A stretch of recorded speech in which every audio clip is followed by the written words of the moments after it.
Hello students, JCERT के DG school में आपका स्वागत है। मैं राजीव रंजन। आज हम चर्चा करेंगे ध्वनि की प्रबलता और तारतम्य के बारे में। आज की इस वीडियो में हम यह जानेंगे कि ध्वनि में प्रबलता क्या है और तारतम्य क्या है। तो प्यारे बच्चों, सबसे पहले हम जानते हैं प्रबलता के बारे में कि यह प्रबलता क्या है और प्रबलता किस चीज पर, किस कारक पर निर्भर करती है। मान लेते हैं कि हम एक धातु की बनी हुई ग्लास लेते हैं। धातु की बनी हुई हम एक ग्लास लेते हैं और क्या करते हैं, धातु की बनी हुई ग्लास पर हम एक चम्मच से, धातु की चम्मच से हम इस पर प्रहार करते हैं। हमने क्या किया, धातु की बनी हुई एक ग्लास ली, धातु की गिलास, और इस पर हमने क्या किया, धातु की चम्मच से हमने इस पर प्रहार किया। तो क्या होगा, जब इस धातु की बनी हुई गिलास पर हम धातु की चम्मच से प्रहार करते हैं तो इस ग्लास की दीवार पर कंपन उत्पन्न होती है। ग्लास की दीवार पर क्या उत्पन्न होती है, कंपन, और इस कंपन के उत्पन्न होने के कारण यहां पर ध्वनि उत्पन्न होती है, क्योंकि हम जानते हैं ध्वनि किसी भी कंपित वस्तु से उत्पन्न होती है। तो जब हम ग्लास पर धातु की चम्मच से प्रहार करते हैं तो गिलास की दीवार पर कंपन उत्पन्न होती है और इस कंपन के कारण ध्वनि उत्पन्न होती है। हम इस ध्वनि को बहुत ध्यान से सुनेंगे। अब दूसरी बार हम क्या करेंगे कि इसी धातु की चम्मच से हम पुनः इस ग्लास पर प्रहार करेंगे, लेकिन अंतर यह होगा कि इस बार जो हम चम्मच से प्रहार करेंगे उसमें हम पहले की तुलना में अधिक बल लगाएंगे। पहले जब हमने धातु की चम्मच से ग्लास पर प्रहार किया था उसमें हमारे द्वारा जितना बल लगाया गया था, इस बार हम उससे अधिक बल लगाकर इसी धातु की चम्मच से इस ग्लास पर प्रहार करते हैं। इस बार क्या होगा, पुनः धातु की जो यह ग्लास है इसके दीवार पर पुनः कंपन उत्पन्न होगी और पुनः ध्वनि उत्पन्न होगी। तो इस बार की ध्वनि और पहली बार की ध्वनि में क्या अंतर है? अंतर यही है कि इस बार, दूसरी बार जो ध्वनि उत्पन्न होगी, यह ध्वनि पहले बार के ध्वनि की तुलना में अधिक उच्च होगी। दूसरी बार जब हमने अधिक बल लगाकर चम्मच से आघात किया, इसमें जो ध्वनि निकली वह पहली बार निकली हुई ध्वनि की तुलना में अधिक उच्च होगी। यानी इसी को हम कहेंगे कि इस बार की जो ध्वनि है वह पहले बार की ध्वनि की तुलना में अधिक प्रबल है। ध्वनि अधिक उच्च है, यानी ध्वनि अधिक प्रबल है। यह है ध्वनि की प्रबलता। अब इसमें तीसरी बार हम क्या करते हैं कि एक थर्मोकोल का बॉल लेते हैं। हम क्या करते हैं, एक थर्मोकोल का हम बॉल लेते हैं। ये हमारा थर्मोकोल का बॉल है और इसको एक धागे की सहायता से हम लटका देते हैं। ये हमारा हो गया थर्मोकोल का बॉल, थर्मोकोल का गेंद। तो इस बार हमने क्या किया, इस बार मतलब तीसरी गतिविधि में हमने थर्मोकोल का एक गेंद लिया और इस गेंद को एक धागे की सहायता से हमने लटका दिया। क्या किया, एक धागे की सहायता से हमने थर्मोकोल के गेंद को लटका दिया। और इस बार इस ग्लास की व्यवस्था हमने ऐसी की कि ग्लास की दीवार जो है इस थर्मोकोल के गेंद के साथ सटी रहे। ग्लास की दीवार थर्मोकोल के गेंद के साथ सटी रहे। अब पुनः हम ग्लास पर इसी चम्मच से पुनः आघात करते हैं। तो आघात करने के बाद क्या होगा, ग्लास की इस दीवार पर पुनः कंपन होगी। इस कंपन के कारण थर्मोकोल के गेंद पर विस्थापन होगा। इस कंपन के कारण, कंपन क्या है, कण का या वस्तु का अपने माध्य स्थिति के आगे पीछे, ऊपर नीचे कंपन करना, ऊपर नीचे या आगे पीछे गति करना, वही कंपन है। तो जब ग्लास की दीवार पर कंपन होगी तो इस कंपन के कारण थर्मोकोल के गेंद का क्या होगा, विस्थापन होगा। थर्मोकोल के गेंद का विस्थापन होगा तो इस समय हम जान सकते हैं कि थर्मोकोल के गेंद का जब विस्थापन होगा तो वह विस्थापन कितनी दूर तक होगी, इस चीज को हम जान सकते हैं। तो जब हम यह जान जाएंगे कि ऐसी स्थिति में थर्मोकोल के गेंद का जो विस्थापन हुआ वह कितनी दूर तक हुआ, वह विस्थापन जितनी दूर तक होगी वही विस्थापन इस कंपन का आयाम होगी। क्या होगी? इस कंपन की आयाम होगी। क्या? थर्मोकॉल के गेंद के द्वारा जितनी दूरी तक विस्थापन होगी वह दूरी जो होगी इस कंपन का वह आयाम होगी। तो इस तरह से हमें आयाम पता चला, आयाम का माप पता चला। यानी हम कह सकते हैं कि यह जो प्रबलता है, कंपन की जो प्रबलता है वह किस चीज पर निर्भर करती है? तो प्रबलता आयाम पर निर्भर करती है। यह प्रबलता जो है वह कंपन के आयाम पर निर्भर करती है। यह प्रबलता जो है यह किस पर निर्भर करती है? यह आयाम पर निर्भर करती है। अब प्रबलता आयाम पर किस तरह से निर्भर करती है? यदि कंपन का आयाम अधिक होगा तो प्रबलता अधिक होगी। यदि कंपन का आयाम अधिक होगा तो ध्वनि की प्रबलता अधिक होगी, यानी ध्वनि अधिक उच्च होगी। और यदि आयाम कम होगी तो ध्वनि की प्रबलता कम होगी, यानी ध्वनि मंद होगी। समझ में आ रहा है? यदि कंपन में आयाम अधिक है, कंपन का आयाम अधिक है तो प्रबलता, ध्वनि की प्रबलता अधिक होगी। यदि आयाम कम है तो ध्वनि की प्रबलता कम होगी, यानी आयाम अधिक होने पर ध्वनि उच्च होगी, प्रबल होगी, और आयाम कम होने पर ध्वनि क्या होगी? ध्वनि मंद होगी। अब हम यहां पर एक काम करते हैं, वह क्या है कि हम पुनः एक ग्लास लेते हैं। पुनः हमने उसी ग्लास को पुनः लिया, उसी ग्लास को हमने क्या किया? पुनः लिया, और एक उसी चम्मच से इस पर हमने आघात किया। क्या किया? वह गिलास लिया और उसी चम्मच से हमने आघात किया।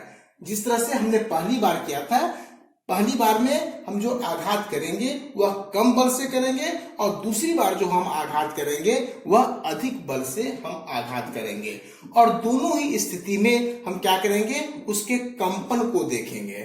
तो पहली स्थिति में जब हम कम बल का प्रयोग करेंगे, पहली स्थिति में जब हम कम बल का प्रयोग करेंगे तो उस समय जो हमें कंपन प्राप्त होगा, मान लेते हैं कि वह कंपन जो है यह हमें प्राप्त हुआ। और दूसरी बार जब हम अधिक बल का प्रयोग करेंगे उस समय जो हमें कंपन प्राप्त होगा वह यह कंपन प्राप्त होगा। तो यहां पर हम क्या देख रहे हैं? दूसरी बार जब हम अधिक बल का प्रयोग कर रहे हैं तो उस समय क्या है? आयाम जो है अधिक है। जब हम अधिक बल का प्रयोग कर रहे हैं तो उस समय कंपन का आयाम अधिक है, और जब हम कम बल का प्रयोग कर रहे हैं तो उस समय कंपन का आयाम जो है वह कम है। यानी आयाम अधिक तो ध्वनि प्रबल, आयाम कम है तो ध्वनि मंद है। तो हमने यह देखा कि ध्वनि की प्रबलता जो है वह कंपन के आयाम पर निर्भर करती है, हमने यह जाना। अब यह निर्भरता किस प्रकार है? तो यह निर्भरता जो है, ये प्रबलता ध्वनि की जो प्रबलता है, ये ध्वनि को उत्पन्न करने वाला जो कंपन है, ध्वनि को उत्पन्न करने वाला जो कंपन है उसके आयाम के वर्ग के समानुपाती होता है। यह प्रबलता हमने पहले बताया कि ध्वनि की प्रबलता कंपन के आयाम पर निर्भर करती है। किस प्रकार निर्भर करती है? तो यह ध्वनि की प्रबलता ध्वनि को उत्पन्न करने वाले कंपन के आयाम के वर्ग के समानुपाती होती है।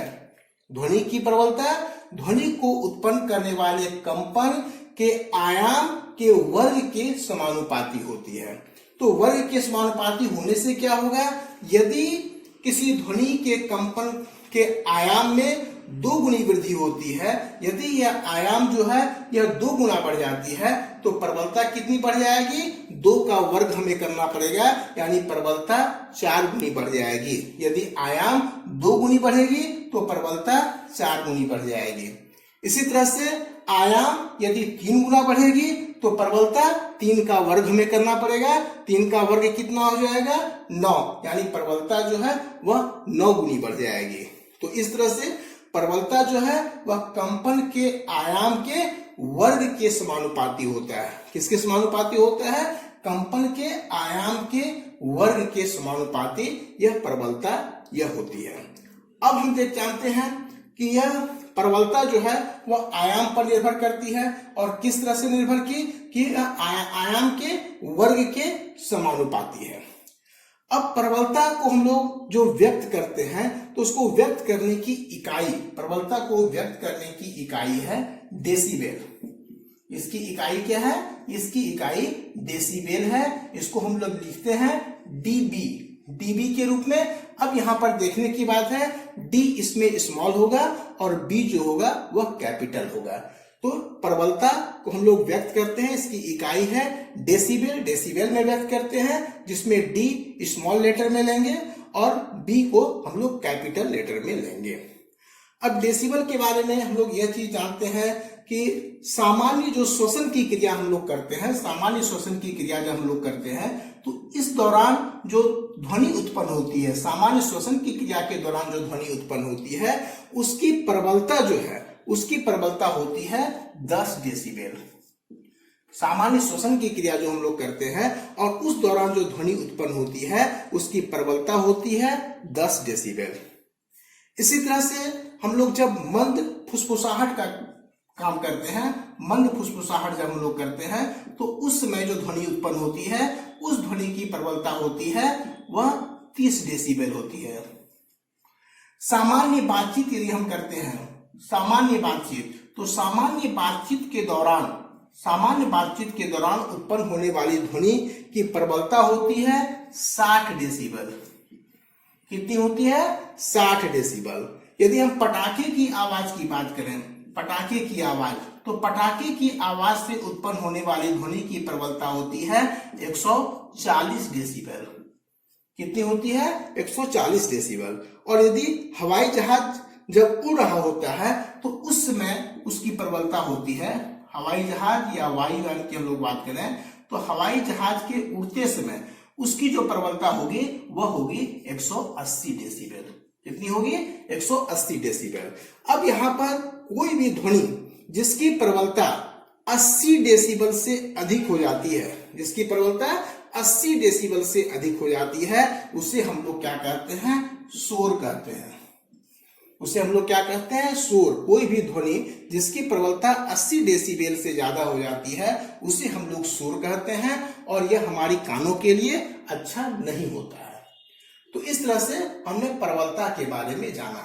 अब हम जानेंगे तारत्व के बारे में कि तारत्व क्या है।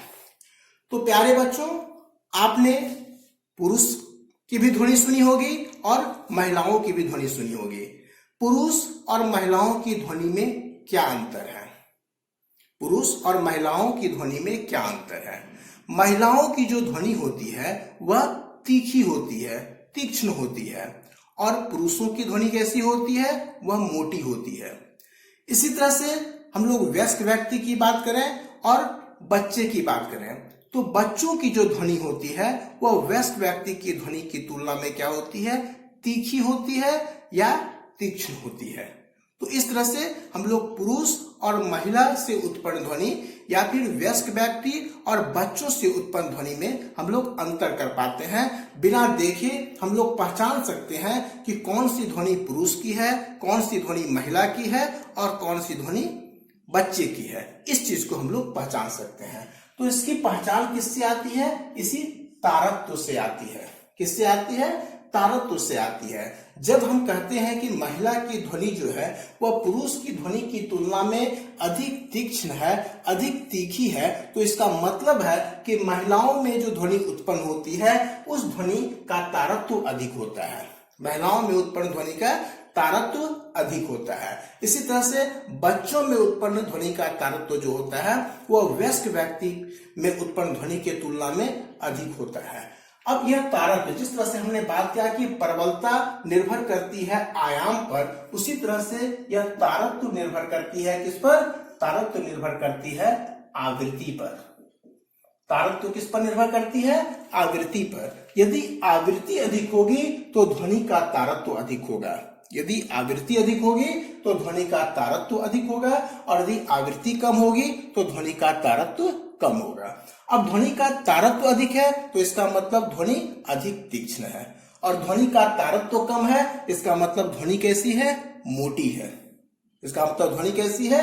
मोटी है। तो तारत्व किस चीज पर निर्भर करता है? तारत्व निर्भर करता है ध्वनि की आवृत्ति पर। ऐसा भी हो सकता है कि दो ध्वनि है और दोनों ध्वनि की प्रबलता समान है। दोनों ध्वनि की प्रबलता समान हो सकती है, लेकिन फिर भी उस ध्वनि दोनों ध्वनि की का जो तारत्व है वह अलग अलग हो सकता है, क्योंकि दोनों ध्वनि की आवृत्ति जो होती है वह अलग अलग होती है। अब जिस ध्वनि की आवृत्ति अधिक होगी, जिस ध्वनि की आवृत्ति अधिक होगी, उस ध्वनि की हम लोग इस तरह से कल्पना कर सकते हैं। और जिस ध्वनि की आवृत्ति अधिक है, आवृत्ति अधिक मतलब एक सेकंड में कंपनों की संख्या अधिक, आवृत्ति अधिक मतलब एक सेकंड में कंपनों की संख्या अधिक, और आवृत्ति कम यानी एक सेकंड में कंपनों की संख्या कम। तो एक सेकंड में यदि कंपनों की संख्या कम होगी तो उसकी कल्पना हम लोग इस प्रकार कर सकते हैं। तो यहां हम लोग देख रहे हैं जिसमें आवृत्ति अधिक है, जिस ध्वनि में या जिस कंपन में आवृत्ति अधिक है, उस ध्वनि की का जो तारत्व है वह अधिक होगा। और तारत्व अधिक, इसका मतलब ध्वनि कैसी? ध्वनि तीक्ष्ण, ध्वनि तीक्ष्ण। और यदि आवृत्ति कम है तो इसका मतलब तारत्व कम है, और तारत्व कम है इसका मतलब ध्वनि कैसी है? तो ध्वनि मोटी है। ध्वनि कैसी है?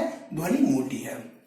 हम लोग यदि शेर की ध्वनि और पक्षी की ध्वनि के बारे में विचार करें, शेर की ध्वनि और पक्षी की ध्वनि के बारे में हम लोग विचार करें, तो शेर की ध्वनि की जो प्रबलता होती है, शेर की ध्वनि की प्रबलता, लाउडनेस की हम बात कर रहे हैं, तो शेर की ध्वनि की जो प्रबलता है वह पक्षियों की ध्वनि से अधिक है। शेर की ध्वनि की प्रबलता वह क्या है? पक्षियों की ध्वनि की प्रबलता से अधिक है। क्यों अधिक है? क्योंकि शेर की ध्वनि जिस कंपन से उत्पन्न होती है, उस कंपन का जो आयाम है वह पक्षियों के ध्वनि जिस कंपन से उत्पन्न होती है उस कंपन के आयाम से अधिक है। लेकिन जब हम तारत्व की बात करेंगे तो शेर की ध्वनि का जो तारत्व होता है वह पक्षियों की ध्वनि के तारत्व से कम होता है। क्या होता है? कम होता है। इसलिए पक्षियों की ध्वनि जो होती है वह शेर की दहाड़ की तुलना में अधिक तीखी होती है। इसी तरह से हम लोग ढोल और सीटी की ध्वनि की बात करें, ढोल और सीटी की ध्वनि की बात करें, तो सीटी की जो ध्वनि होती है वह अधिक तीखी होती है, जबकि ढोल की ध्वनि जो होती है वह मोटी होती है। क्यों होती है? क्योंकि ढोल से जो निकलने वाली ध्वनि होती है उसका जो तारत्व होता है वह कम होता है। ढोल से निकलने वाली ध्वनि का तारत्व कम होता है, जबकि सीटी से निकलने वाली ध्वनि का जो तारत्व है वह अधिक होता है। तो प्यारे बच्चों, आज की इस वीडियो में हम लोग ध्वनि की प्रबलता और तारत्व के बारे में विस्तार से बातें की। अब पुनः हम पढ़ाई के सिलसिले में अगली वीडियो में फिर से मिलेंगे, और तब तक के लिए धन्यवाद।